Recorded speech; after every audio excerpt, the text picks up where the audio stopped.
Alive investigators uncover thousands of stolen guns connected to crimes in Atlanta and across the country. This is not going away. It's noticeable increases in the last several years. The federal government unable to disclose how often it's happening with the public. There's no reason why all this could have been avoided if that gun wasn't on the street.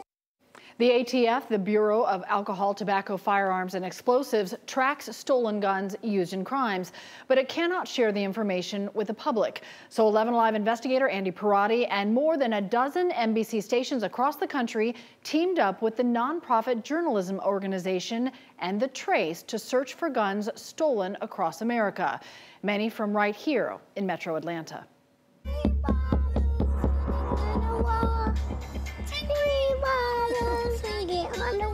She may be 3 years old, but Bambi Today Holly's mother says her daughter has an old soul.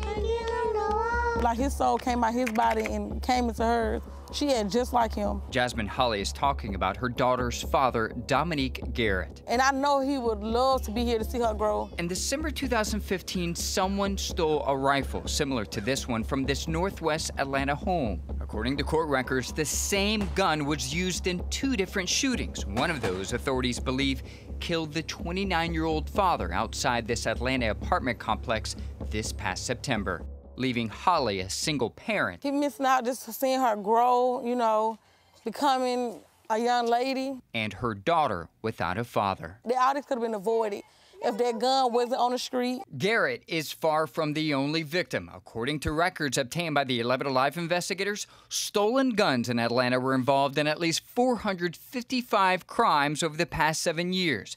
That's more than 60 homicides, robberies, assaults, and other violent crimes.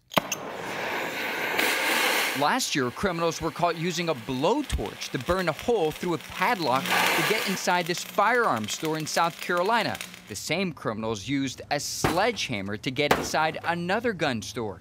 In all, 50 firearms stores were hit in Georgia by criminals, taking more than 1,000 guns. To match that firearm back in the system. Kevin O'Keefe is the chief of operational intelligence at the Bureau of Alcohol, Tobacco, Firearms, and Explosives. The numbers and the trends we're seeing indicate that this is not going away. It's noticeable increases in the last several years. Nationally, the numbers are difficult to identify. The ATF does keep track of how often guns are used in crimes, but by law cannot release the information to the public. So 11 Alive teamed up with NBC and The Trace, looking into more than 842,000 gun cases across the country.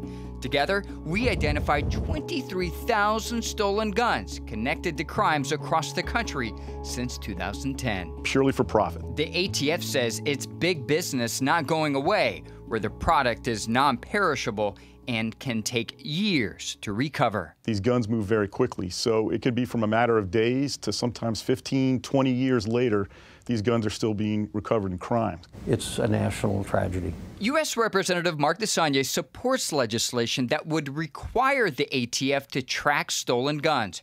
Earlier this year, he also authored a bill that would mandate gun owners to report stolen firearms to law enforcement. Like many states, it's not mandatory in Georgia.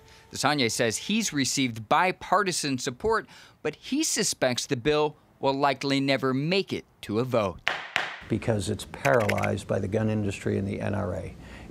We can't have a conversation about this, which is the real tragedy. The National Rifle Association did not respond to our request for an interview, but at least one NRA chapter out of Pennsylvania disagrees with the proposed legislation, writing to us, "A law that requires reportage is nothing but punitive.